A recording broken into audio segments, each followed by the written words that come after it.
K Kunhalikutty മാധ്യമങ്ങളെ കാണുന്നു. അതിലേക്ക് കേജ്രിവാളിൻ്റെ അറസ്റ്റിന് ശേഷം ഡൽഹിയിൽ ആദ്യം ഉണ്ടായിരുന്ന സിറ്റുവേഷൻ മാറി, യു പിയിൽ ആദ്യം ഉണ്ടായിരുന്ന സിറ്റുവേഷൻ മാറി. പറയണ്ട, പിന്നെ പഞ്ചാബ്, ഹരിയാന, രാജസ്ഥാനിൽ ഈ കഴിഞ്ഞ അസംബ്ലി തെരഞ്ഞെടുപ്പ് കഴിഞ്ഞതിന് ശേഷം ഉള്ള ഉപതെരഞ്ഞെടുപ്പിൽ കോൺഗ്രസ്സാണ് ജയിച്ചത്.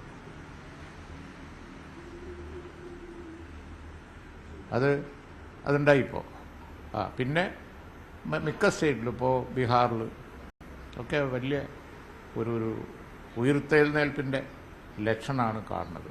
അങ്ങനെ നോക്കിയാൽ ബി ജെ പിക്ക് തവണ സീറ്റ് കാര്യമായിട്ട് കിട്ടുന്ന സംസ്ഥാനങ്ങൾ സൗത്ത് ഇന്ത്യയിൽ അല്ലെങ്കിൽ തന്നെ ഇല്ലല്ലോ, ഒന്നും കാണാനില്ല. അതുകൊണ്ട് രാഷ്ട്രീയ നിരീക്ഷകന്മാർ മുഴുവൻ വിശ്വസിക്കുന്നത് ഇന്ത്യ മുന്നണി അധികാരത്തിൽ വരും എന്നാണ്. ആ കാര്യത്തിൽ പ്രബലമായ ഒപ്പീനിയൻ. ഇനി പല പേസിലായിട്ടാണ് തെരഞ്ഞെടുപ്പ്.